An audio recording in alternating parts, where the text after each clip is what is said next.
Assalamualaikum warahmatullahi wabarakatuh. Bagaimana kabarnya hari ini anak-anak? Semoga kita selalu diberikan kesehatan oleh Allah sehingga kalian semuanya bisa belajar dan mengikuti pembelajaran Ibu Siti Rodia dengan baik ya. Selanjutnya, ucapan terima kasih saya haturkan kepada Bapak Kepala Sekolah Dr. Andes Haji Abdurrahim MM yang telah banyak memberikan arahan dan masukan dalam pembuatan video inovasi pembelajaran ini.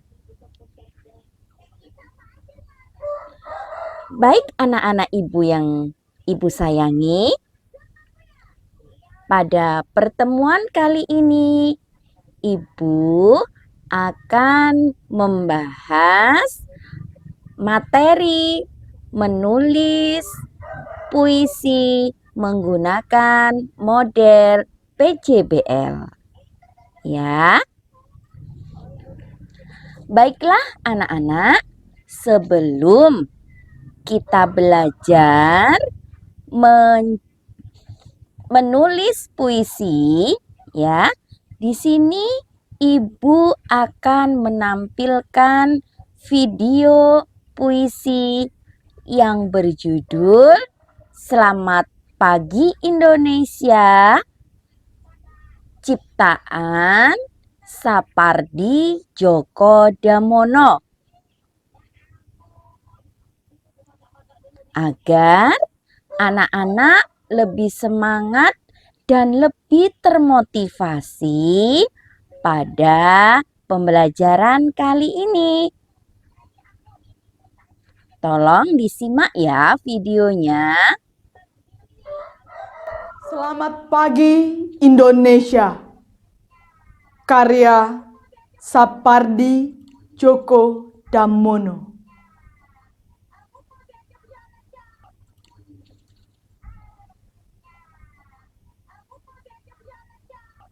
Selamat pagi Indonesia. Seekor burung mungil mengangkut dan menyanyi kecil buatmu.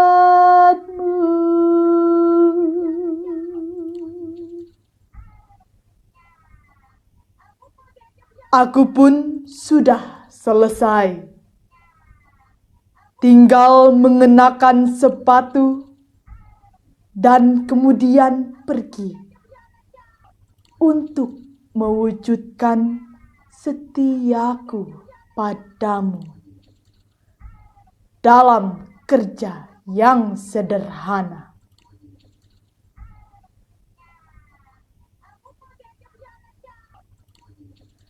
Bibirku tak bisa mengucapkan kata-kata yang sukar, dan tanganku terlalu kurus untuk mengacu terkepal.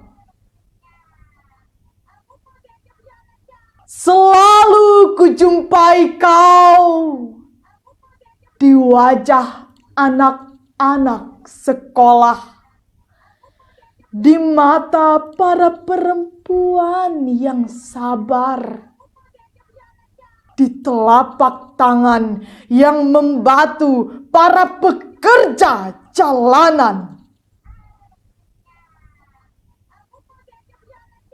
Kami telah bersahabat dengan kenyataan untuk diam-diam mencintaimu.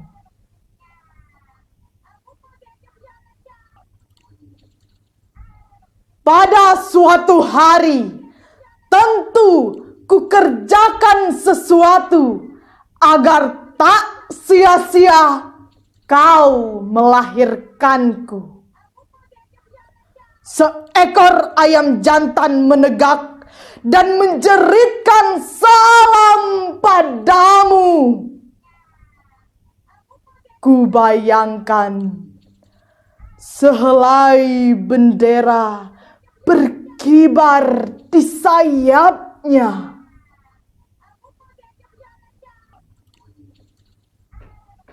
Aku pun pergi bekerja, menaklukkan kejemuan, merubuhkan kesangsian, dan menyusun batu demi batu ketabahan benteng kemerdekaanmu pada setiap matahari terbit.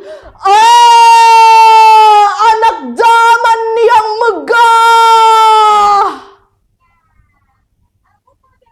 biarkan aku memandang ke timur untuk mengenangmu.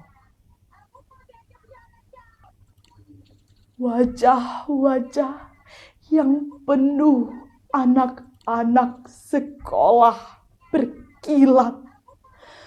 Para perempuan menyalakan api, dan di telapak tangan para lelaki yang tabah telah hancur kristal-kristal dusta, hianat, dan pura-pura.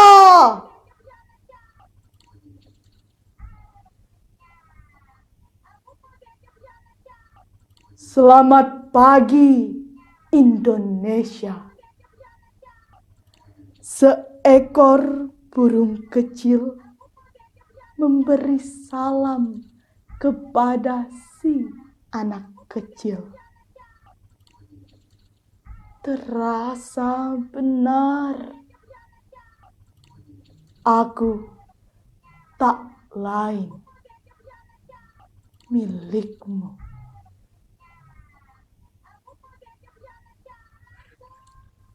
Nah, bagaimana anak-anak? Videonya menarik kan? Ya, untuk selanjutnya langsung saja kita lanjutkan materi kita. Anak-anak, tentu kalian masih ingat apa itu puisi? Ya, puisi merupakan salah satu jenis karya sastra yang sangat populer.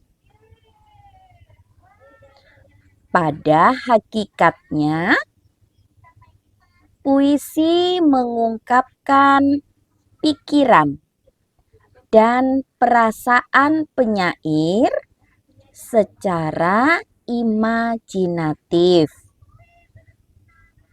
dan disusun dengan menggunakan bahasa yang indah. Ya, tentu anak-anak sudah tahu dan sudah paham apa itu puisi. Selanjutnya, unsur-unsur teks puisi. Ya, unsur-unsur teks puisi di sini dibagi menjadi dua. Yang pertama, unsur fisik. Ya. Yang kedua, unsur atau struktur batin. Ya, anak-anak ya.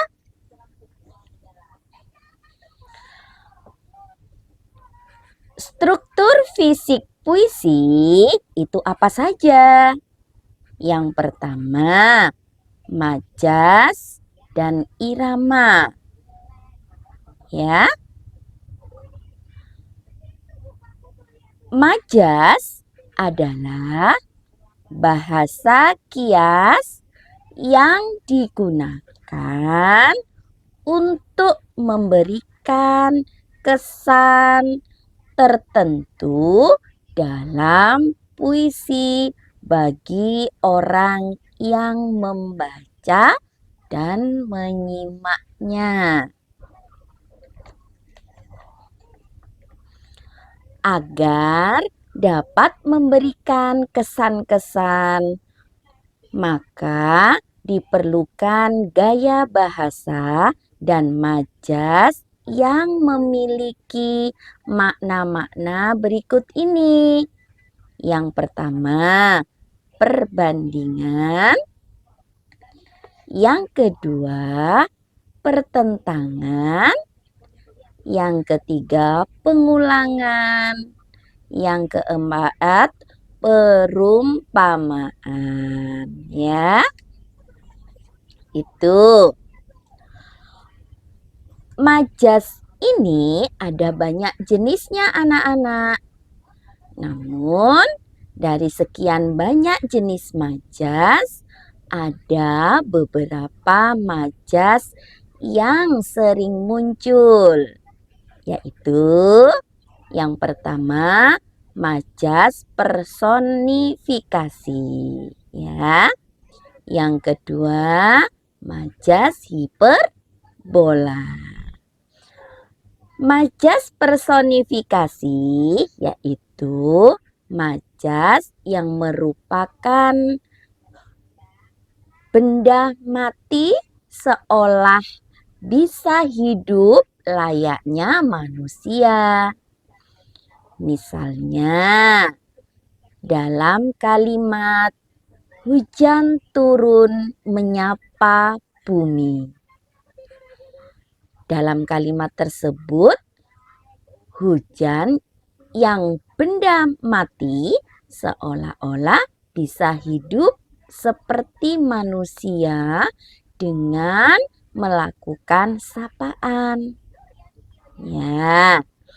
Selanjutnya yang kedua, majas hiperbola. Yakni majas yang memberikan perumpamaan secara berlebih-lebihan. Sehingga kalimat atau teks cenderung isinya tidak masuk akal. Contohnya ada pada kalimat, ucapanmu berhasil menusuk jantungku. Nah, seperti itu ya anak-anak ya. Bisa dipahami? Ya. Untuk selanjutnya, irama. Irama adalah alunan bunyi yang berulang-ulang serta teratur. Ya, keberadaannya memberikan nyawa bagi puisi sehingga lebih hidup dan menancapkan kesan mendalam. Contohnya, aku terdiam di sepinya malam, memaknai alam. Genderang perang, bangkitkan daya juang, menjemput menang. Nah, itu anak-anak ya. Untuk berikutnya, yang kedua, struktur fisik yang kedua, penggunaan kata-kata konotasi. Nah, kata konotasi merupakan kata yang bukan memiliki makna tidak sebenarnya. Lawan dari konotasi adalah denotasi atau kata sebenarnya. Untuk memahaminya, coba kalian cermati kalimat di bawah ini. Temanku sudah melalui bagian hidup yang pahit. Itu contohnya ya. Pahit secara denotasi maknanya adalah salah satu jenis rasa di bibir. Namun dalam kalimat tersebut pahit maknanya adalah buruk atau tidak mengenakan dalam kehidupan. Ya anak-anak ya. Untuk berikutnya struktur fisik yang ketiga yaitu kata-kata bermakna. Kata-kata bermakna adalah kata yang menjadi simbol bagi suatu maksud tertentu. Simbol ini bisa berupa gambar, warna, namun bisa juga berupa kata-kata. Pernahkah kalian melihat warna merah di lampu lalu lintas? Merah di sana memiliki makna berhenti. Nah, dalam puisi, simbolnya biasanya berupa kata-kata. Misalnya, dalam baris berikut ini. Kau adalah bunga di tengah belukar. Bunga dalam baris tersebut menjadi lambang bagi keindahan, kecantikan, atau sesuatu yang menarik, ya. Bisa dipahami sayang ya? Ya, pintar. Untuk struktur yang keempat, pengimajinasian atau imaji, ya. Imaji adalah kata atau susunan kata yang terdapat dalam puisi dan bisa memicu munculnya khayalan atau imajinasi. Dengan demikian, orang yang membaca ataupun menyimaknya bisa seolah-olah merasa, ya, mendengar, meraba, sehingga merasakan apa yang sedang digambarkan dalam puisi. Nah, itu anak-anak ya, untuk struktur fisik. Selanjutnya, unsur batin puisi. Ya. Apa saja unsur batin puisi? Yang pertama, tema. Ya. Yang kedua, nada dan suasana. Yang ketiga, sikap penyair. Yang keempat, amanat, ya. Itu tadi unsur teks puisi, ya anak-anak ya.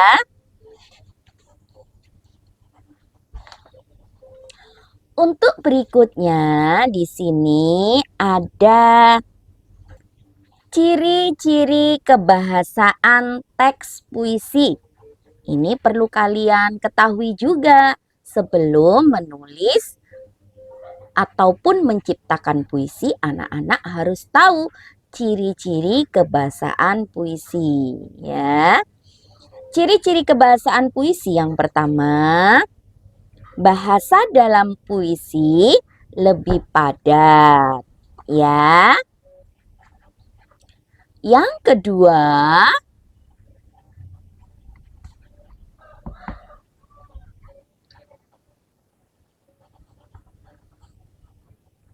Ibu ulang ya anak-anak ya.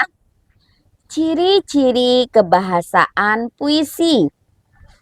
Yang pertama, bahasa dalam puisi lebih padat. Ya. Yang kedua, diksi yang memiliki efek rima. Yang ketiga, diksi bermakna konotatif. Yang keempat, bahasa dalam puisi bersifat multitafsir. Dalam menciptakan puisi anak-anak, ya, kalian harus mempelajari langkah-langkah membuat puisi. Yang pertama, tentukan suatu hal yang paling mengesankan bagi kalian. Contoh, kalian pernah ke sebuah desa dan kalian sangat terkesan dengan desa tersebut. Hal itu bisa kalian tuliskan ya. Yang kedua, ingat-ingat hal yang membuat kalian terkesan. Kalian terkesan dengan kolam-kolam ikan di halaman rumah penduduk. Hamparan sawah, bebek-bebek yang digiring di tengah sawah, dan suara lenguan sapi.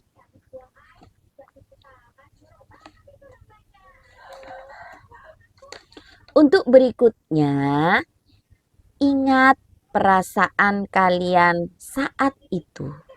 Ya, kalian ingat perasaan kalian saat itu bagaimana? Saat itu kalian merasa takjub. Contohnya, ya, merasa gembira dan nyaman. Tuliskan dan ungkapkan perasaan kalian tersebut dalam penulisan puisi. Ya. Berikutnya, langkah berikutnya, gunakanlah majas untuk mengungkapkan kesan kalian tersebut. Contoh, petak-petak sawah terhampar seperti permadani. Misalnya, penglihatan, pendengaran, peraba, penciuman, dan perasaan, supaya pembaca bisa ikut membayangkan peristiwa yang kalian alami. Contohnya bisa juga seperti ini anak-anak. Sebelum matahari terbit, ayam berkokok menyambut pagi. Fajar menyingsing dan burung-burung berkicau. Pagi yang cerah, bunga mekar dan harum semerbak memenuhi taman. Untuk penjelasannya, yang pertama, kata ayam berkokok dan burung berkicau menggunakan indera pendengaran.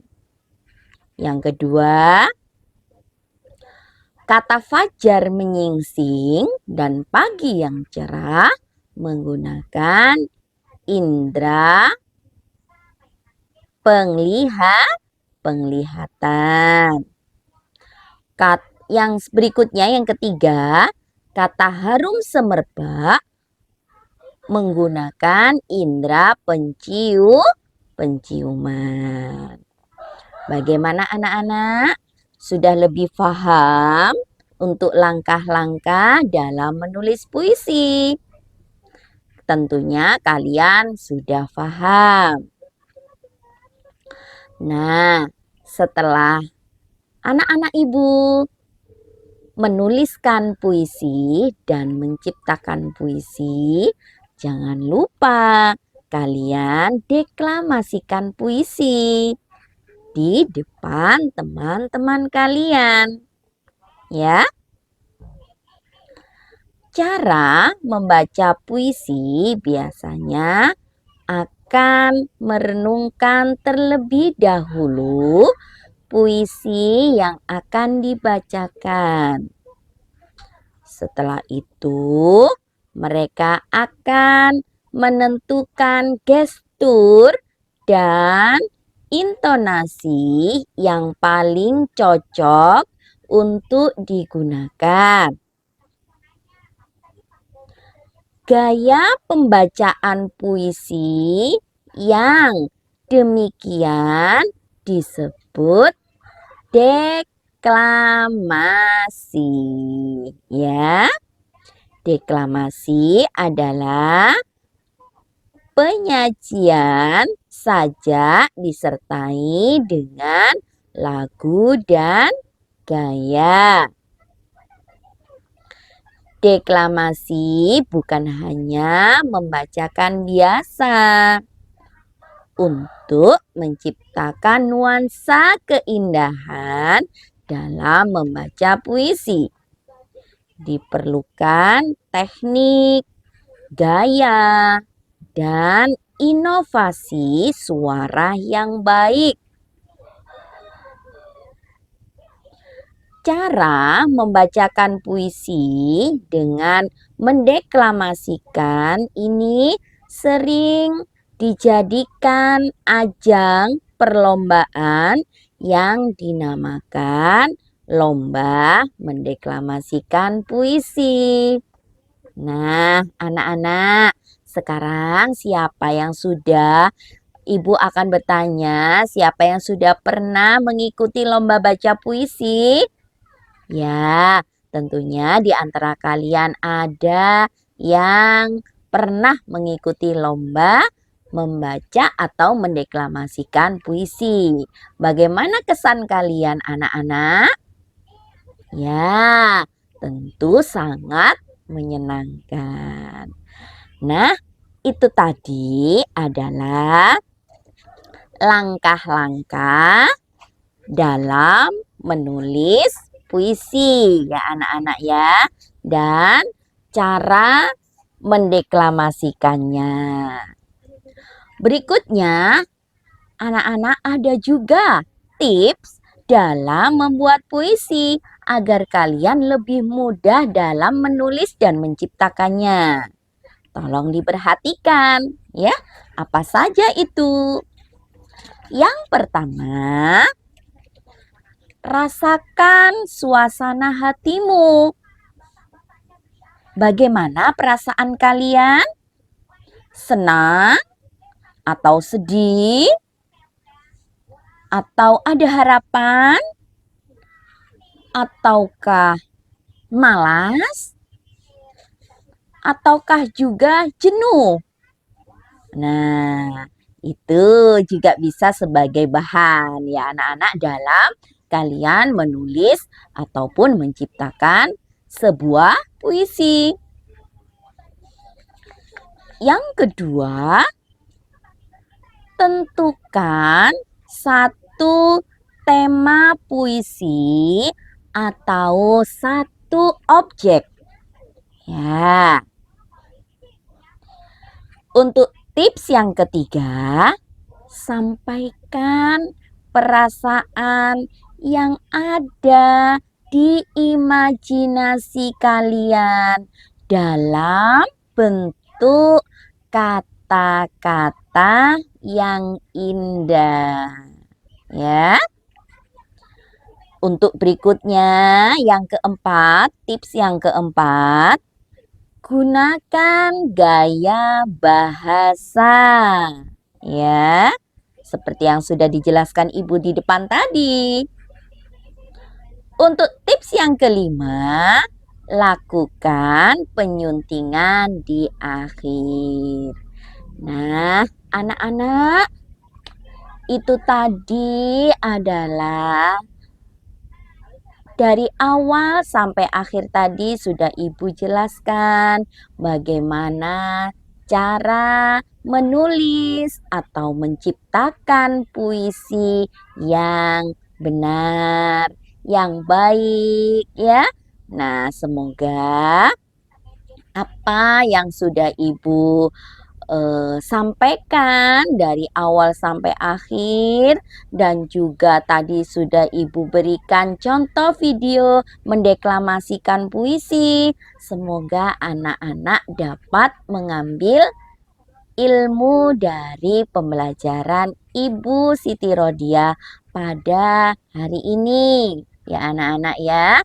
Semoga anak-anak semuanya juga termotivasi, selalu termotivasi untuk belajar puisi, untuk belajar menulis puisi, untuk belajar membaca, mendeklamasikan puisi dengan baik dan benar.